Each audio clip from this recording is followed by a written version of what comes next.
Hi, I'm Deepika Sharma, founder of DreamLadder.in and a child counselor.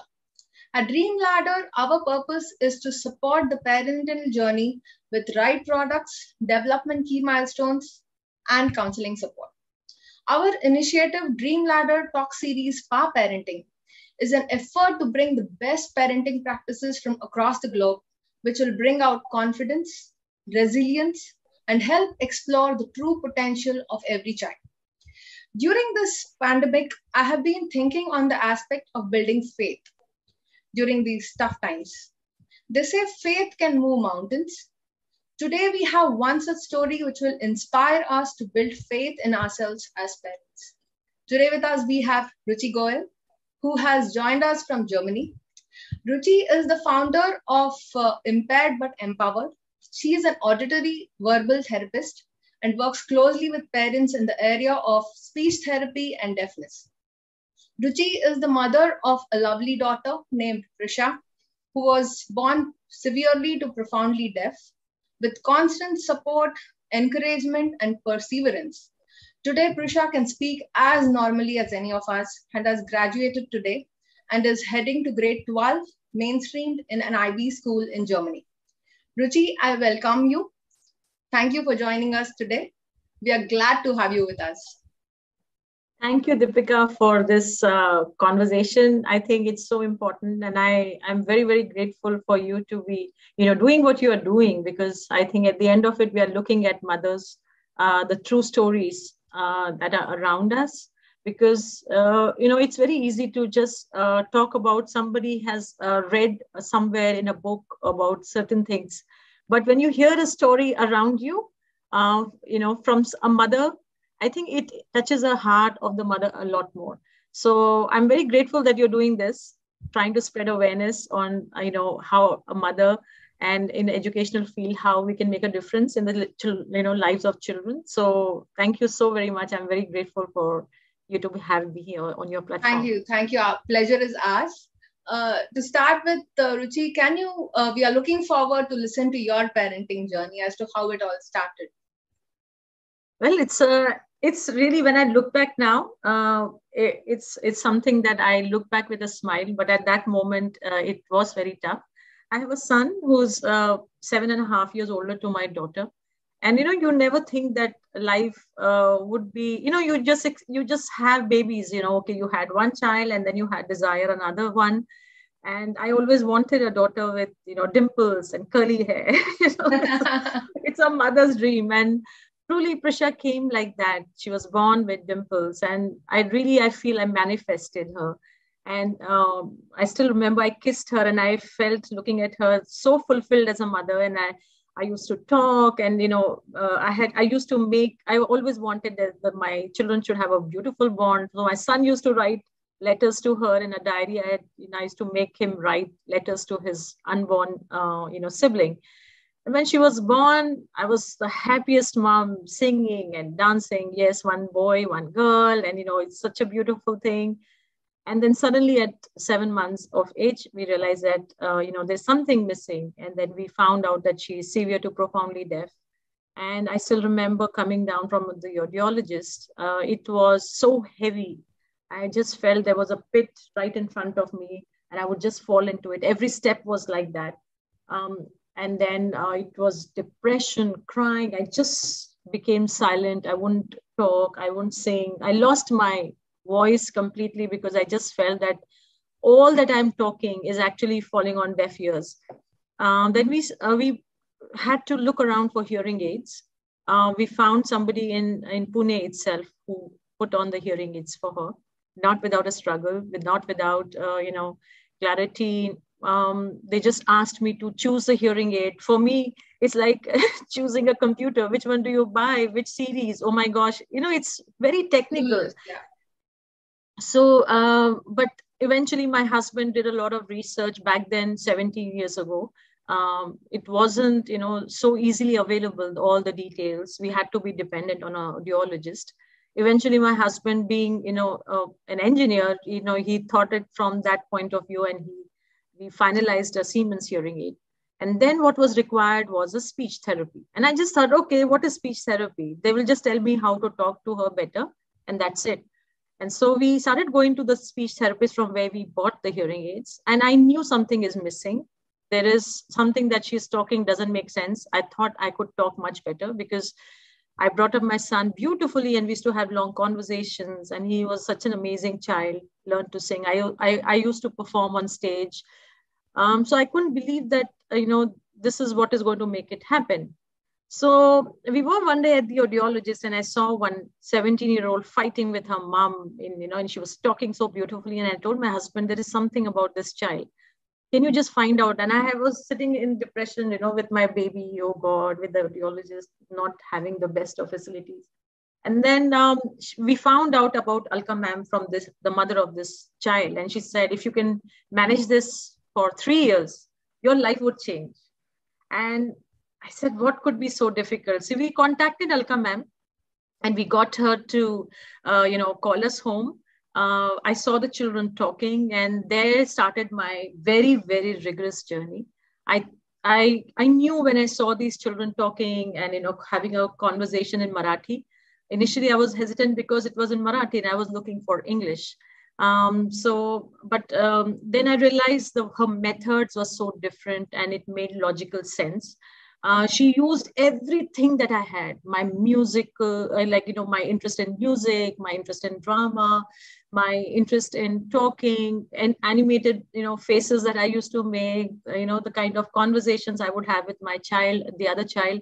So she, used the everyday language around me, the environment around me to have these conversations.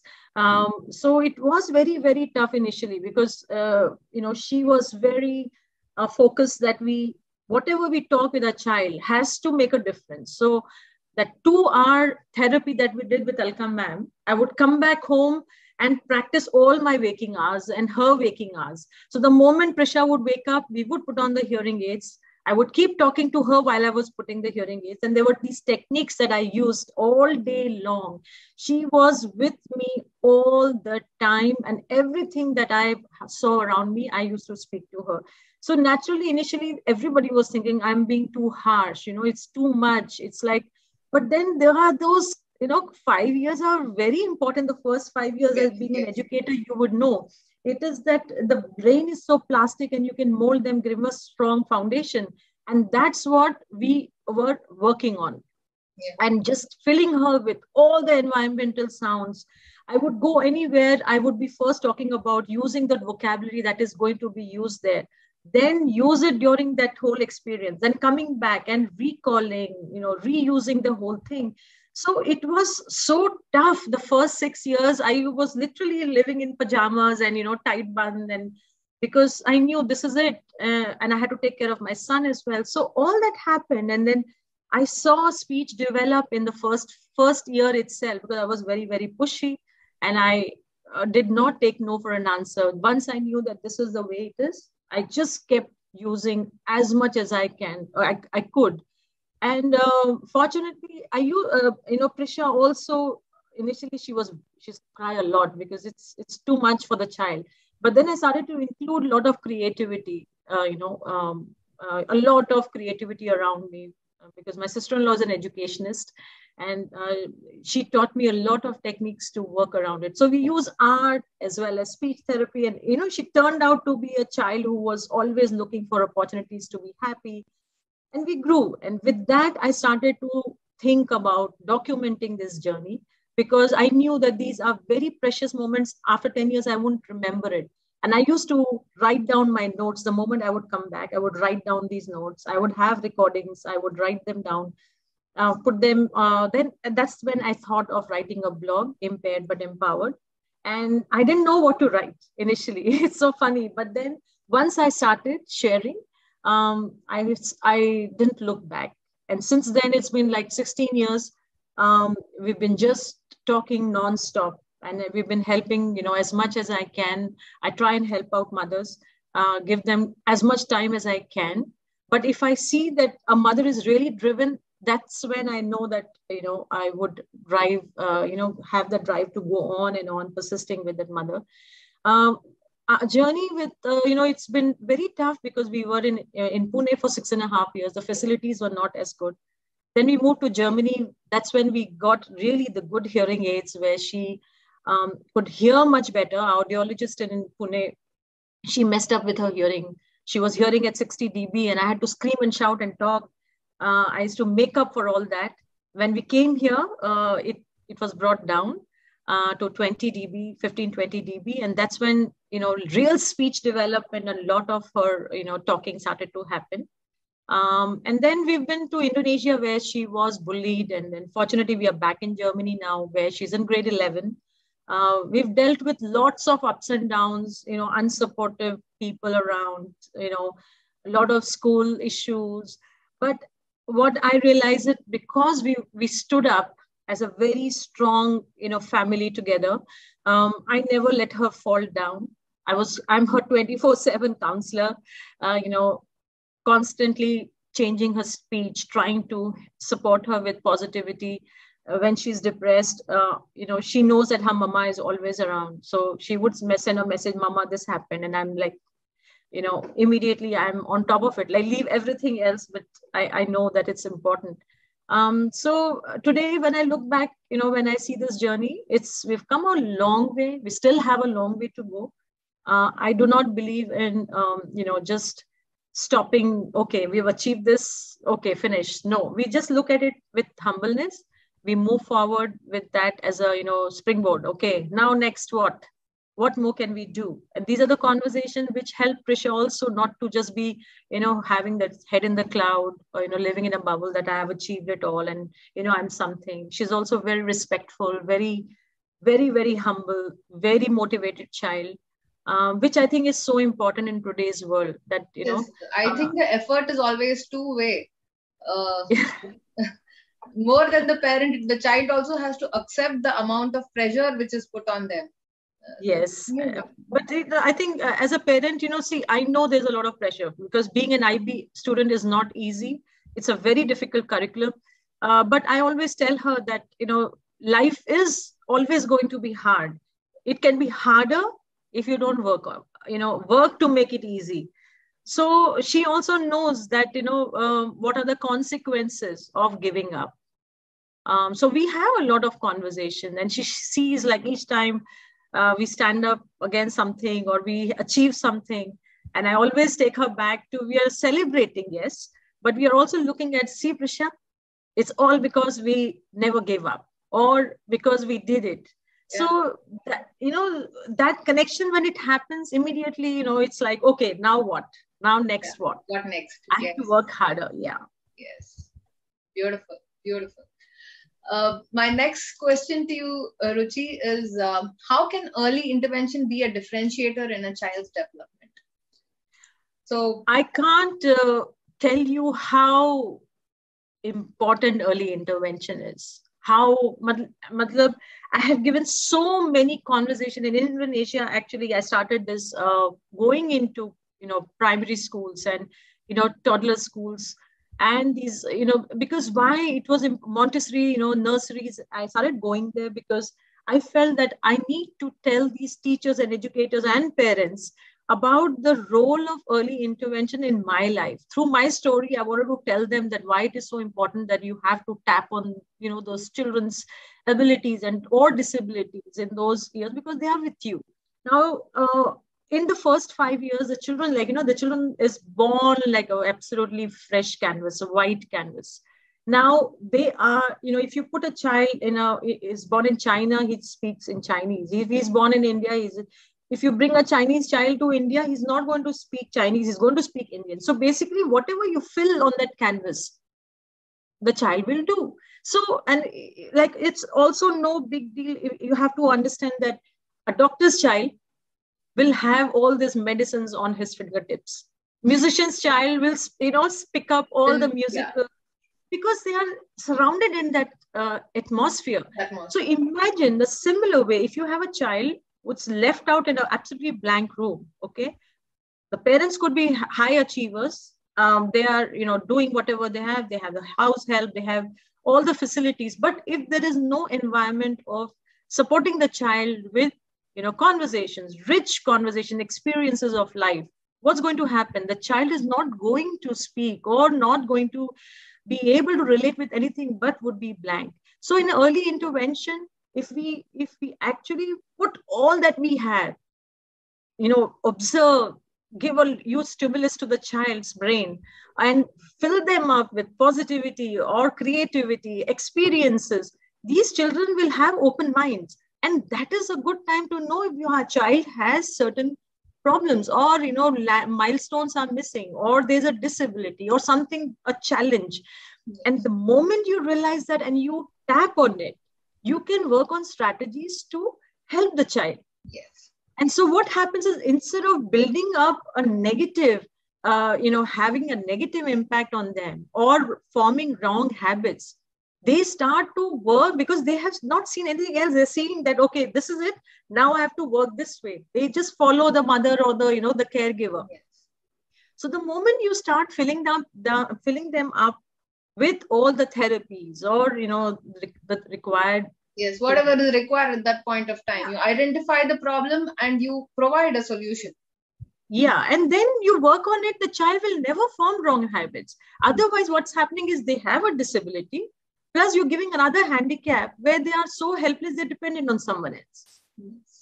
Yes. So for me, because the moment I'd be diagnosed it, the moment we put the hearing aids, the moment I knew the time was running, this speech therapist was not going to help me. I found Alka ma'am and just put my life and soul, because for me, it was the more I push, the broader foundation I'm making, the better it is for me. And today, if I'm reaping the benefit of it, I'm not surprised, because it gave us so much of foundation. We were giving our experiences of every kind, going to the shops, going to Dadi's house, Nani's house, music, mantra or, dramatics, be it anything. We were just talking about it. And so what happened, the child's mind was open to so many experiences and language associated with it. The child has to, come out with it eventually. Yeah. And that's what has happened. So I am such a, stickler for, early intervention. I can't tell you how important it is. And I feel in the first 5 years, the mother is very, very crucial. I often get asked, why not the father? Well, mother has a different bond. They have emotions attached. The way, and they are the primary caregivers. The first person who's there in the child's life is the mother. So what she can give, probably no other person can give that much, with that much of unconditional support, experiences, and the bond the mother-child have, no one else has. So it's very, very important that first 5 years, we have the child with the mother and we find out if there's a problem, work around it. Yes, cry, break down, 1 month, 2 months, but bas ho gaya. Now just get up and start working. That's it. Yes. So that's very, very crucial. Yes, and this thing about 1 to 5 years is the clock is ticking every day. And so every single day. They don't develop at that point of time. There is a development lag which happens. And then covering up those milestones is really tough because they have something else to achieve once they are post 5 years. Yeah, I have to tell you this last, when this lockdown world over started, I even went out to various Facebook groups because I knew they would require somebody to help with speech therapy. And I got over 40 mothers worldwide reaching out for child or, my child has been diagnosed as mildly autistic. But the whole thing was because there was no foundation being developed at home. The mothers were busy with their laptops. They were busy with something else. The child was completely left around. Now, some of these mothers, they actually took me very seriously. And they actually worked like we were exchanging videos and phone calls and, all this different time zones. But I just gave it because I knew this time is clicking. And now these children came to me when they were 2.5. Huge delay of speech. And we had to break down everything. The behavior was wrong. Everything was wrong. But today, in 1 year's time, these children are actually going into school. They're talking. They are conversing. When I get these videos of children dancing and singing and conversing, I just say that the whole thing was because the mothers were not available. And so what happened was there was this now, of course, there is going to be a delay, which is going to take longer.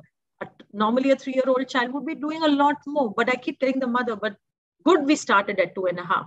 At least we are getting there. So we will achieve more. So it's very important. The first 1 year is very crucial, where you can diagnose and get to work.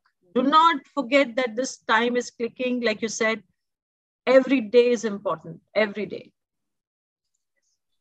Yes, Ruchi, very true. The reason why we also started this initiative of DreamLadder was to put all these key milestones in place so that people are keeping a constant check of what is required. When is the time that the red flag pops up, and when should you look for support?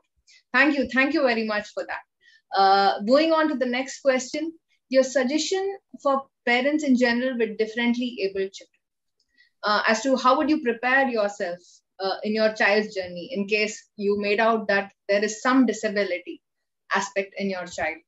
Could you please throw some light on this? Well, I can tell you through mine. The first thing that hits you is, oh my God, what do I do? It's a blank wall. Like, when a baby is born, a normal baby is born, you don't know what to do. You have to learn it through everyday life. No, but still there'll be Dadi ji, Nani, Kaki, Mausi, who will come and help you. Okay, do this and massage kar do, ye khila do.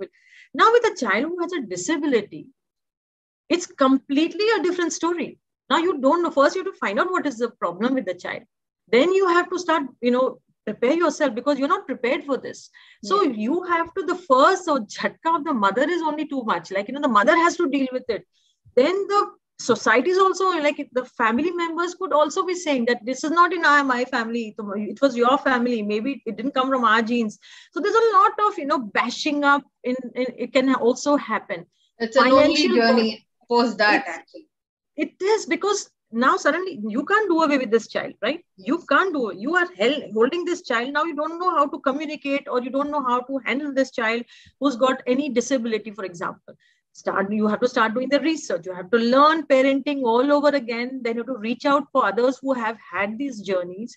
And then the financial burden, because all these come with a big cost, because you go to any therapist, any world over. I mean, they're charging you for thousands and thousands of rupees, or, abroad dollars or euros, whichever currency. They're not cheap. And so, that it takes a toll on the family, because, the dynamics change. Sometimes they are not having even family support, because they are, saying, oh, this is not our problem. This is yours. Husband, wife, they can have so many conflicts. So what happens is, I feel what we did was, yes, I did break down. I did cry a lot. You curse God, you curse yourself, you curse the child, you want to kill yourself, you want to kill, yourself with the child. All that, it's normal. I feel it's very, very normal. It's a healthy way of getting it out of the system. First, you cry, one. Have some people who will help you listen through it genuinely. First of all, do not accept pity party. Because the moment, don't worry, God is there, He will take care. No, there is no God who will come in and give you this, booty that, please take this and your life will be sorted. No. Cry, break down, figure out what has to be done first. Diagnose your child. Arrange the finances that are required. Arrange for therapists that are required. Again, look at the finances. How can you do this at home? Because the way you can do it, no one else can do it. So be prepared for the first few years, at least first few years, depending on the disability, to be standing up as a family to support the child. Because I always believe in one thing. If you can't help your child, there is no one in the world who can help you better. So help this child better. So and I always tell this to my mothers, and the mothers always tell me that, ma'am, we always find this very relevant, that if I can't clean my shit, no one else can. So please help your child, because if you can't help your child, no one else can. You can identify, you are an adult. You can see good from bad, a good therapist from a bad therapist, who's minting money, who's not. So figure out ways, reach out today. Thank God we have social media. We can reach out to mentors, mom mentors, because I am one of those mom mentors. More than I'm not a qualified speech therapist, but through the learning, I can give challenge to any speech therapist in the world. Why? Because I've learned it on the job and I apply it.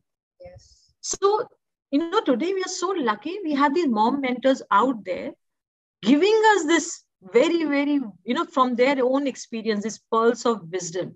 They can tell you what is there. They will understand. They'll hear you out. Half the time, your family members, oh God, again, she's come. She'll tell us the story about her, horrible life. I've seen it all. So, you sometimes hold all that pain inside, and it is a very lonely, sad, difficult journey. So you have to be emotionally, very, very strong, be ready for that. So as family, yes, there'll be fights. Husband, wife will definitely fight a lot more, because it's a way of the frustration is so high. There are people who are trying to milk you with your finances, because of their own material gain. And we've gone through this, all that. So, you are always looking at each other and bashing up. But at the end of it, then you have to look at your child, because who's suffering? That child is suffering. So get after it. I think for parents, they have to see, if you have a child with disabilities, do not waste time. Diagnose the child, arrange the finances, get the therapist, be on top of it. First 5, 6 years or 7 years, whatever number of years that are required, work very hard with the child, because the child also needs that very much. You will develop a stronger child. And what will happen is the child will learn to deal with this on their own. Like now, Prisha doesn't need me as much. All her IB studies she does by herself. Yes. Parenting is all about empowering your child at the end of the day. They have to be independent on their own. Absolutely. I always tell the mother, supposing something happens to you tomorrow, can you leave this child with someone else? No, you can't. So I always lived with that fear that tomorrow something happens, who can take care of Prisha? Will she be using sign language? Will somebody else do it? No, nobody will understand her. So she has to learn spoken language. She has to learn it so well that she can communicate. Somebody's abusing, somebody is, taking advantage of her. So she can stand up and say it. Otherwise, imagine a child with disabilities cannot help because they are not empowered enough. So today, if Prisha is standing up, it is because I worked those extra hours despite my depressions, lonely, feelings and, sadness. I have tried to, so many times, Deepika, I used to think I should just kill myself because, it was so hard. It's so hard, and mothers don't accept this also, that they're scared to accept that, yes, I want to kill myself. But I said, no, it's true, because you just feel that suffering is so much between you and your child that if you finish it, it's over and done with. But that's not the way you want to live, right? You don't want to quit so easily. So again, next day morning, you start. So for mothers, it's very important to know that if you work first 5 years, as a team, things can change. Miracles happen. And today, if I'm standing on the other side of it seems easy. It's very difficult, but you can do it. If I could do it, you can also do it. And there are many success stories. You look at Facebook today, you reach out and you have all kinds of support. People are giving it for free because they know what it is like to be on the other side of the fence. Yeah. So I think this is my advice to any parent who's looking for support in any disability. It could be anything. Thank you. Thank you so much for that, Ruchi. And I'm sure that Prisha is strong because you are strong today. They always absorb things around them. They are trying to get that power from, from the parents, especially, as to how much they believe in themselves, for the child to believe in themselves eventually. That's absolutely amazing. So lastly, the last question from us is, as a society and as an ecosystem, how should we accept and improve in nurturing a specially able child? We are looking at success stories, okay, all the time. Yes. But what about how does success happen? Success just doesn't fall into your lap. It's an everyday, every moment process. Yes. And for children with disabilities, when it's a normal child, for them also the journey is so tough. Yeah. With no special needs, I still feel everybody has special needs. You could be like, I like my coffee with less sugar and more milk. That's also a special need. Disability, yes. It's a disability. Can't do without, it's addiction. Yes. So yeah, if I go to somebody's house, I like my water this way. So this, all of us have special needs, but people who do not have challenges in life, for them, life is so challenging. So imagine with these children who are born with so many disabilities. they have it much harder. So as a community, if we don't support them, who will? We have to ask ourselves, are we so mean that we can't, they have to adjust with everybody? Isn't it easy for us to adjust? How many, challenged people we will see around us? In my whole area that where I live in, maybe 2 or 3. So if I'm kind to them, accept them. Yes, Prisha could take time in hearing. She has missed out an instruction. Is it so hard for me to just repeat it for her? No, it isn't. If there's a person on wheelchair, is it not okay for them to just help them push that wheelchair? Isn't it that easy? We're talking about kindness. We're talking about, empathy and sympathy. Compassion. But yes. Are we doing it? No, we are so easy to judge them. So I feel as a community, we should be supportive. If you think that there is a person who has some disability or needs some help, reach out, give out, because when you give out kindness, it comes back multifold. I always believe, if today when I look back at my journey, there were so many moments I just kept, in my spare time, I would just keep talking. I would be cooking and I would be talking to a mother, giving her all the tips or, my notes and everything. But I was not expecting anything, not even like just a thank you or something that which everybody does. But I was not thinking that she's going to give me money or something, because I do this all for free. But, the universe is there giving it back to you. So if doors have opened for Prisha and us, it is because we have supported and we have the dua or blessings of so many. So I feel that, as a community, we have to accept them. We have to be kind. We have to be compassionate, be very patient, because I think they're not looking for pity. Trust me. I don't need pity for my daughter when anybody should do to them. Pity and sympathy. I just need an acceptance. I just need that, Prisha, wherever she goes, there are slight, small accommodations. Do that. And, we are building a better community then. We are having this, ripples of kindness around us. And you help one, the other one helps the other. Isn't that so difficult? So, this bullying would stop. Now today, if you think that why people are afraid to have disabled children, or, we hear that, mothers are discarding their children, or they are killing, so many of them kill them because they can't deal with it. Because they know the community won't accept. And for them, the financial burden, the emotional pressure, the pressure, people telling them, oh, you must have done some bad karma or something. All that can add. So instead, what we just need is acceptance. And I think just be kind. That's all. And I think when they need help, just give your hand, because it doesn't take, don't go and, when we say, oh, I'm giving it to UNICEF, I'm giving it to this place, and I'm doing this much daan, punya. Give it to this person, because, it's in your neighborhood. Charity begins at home. So in your neighborhood, maybe there is somebody who needs. Give it, and you will see that, there's so much beauty around you itself. It brings a lot of joy in your life. Yes, we are always striving for perfection, that we forget to see that nothing is perfect in today's world. We all are disabled now. And now I think it's more of a time during the tough times, Corona times. We all are, supposed to be disabled. We are locked up in our houses. Thank you, Ruchi. Thank you so much. Today's discussion is an inspiration for all of us here. It is a story of faith and journey of impossible to the possible. We learned today that key milestones and early intervention are critical for the right development of the child. A strong resolve of a parent with their dedication and commitment can result in miracles, and it is possible. Thank you so much, Ruchi, for joining us today. I'm sure your journey and inspiration will inspire us in our parenting endeavors. It was Thank you so much, Deepika. It was a pleasure to be here too. Thank you so much, and all the best for your future ventures.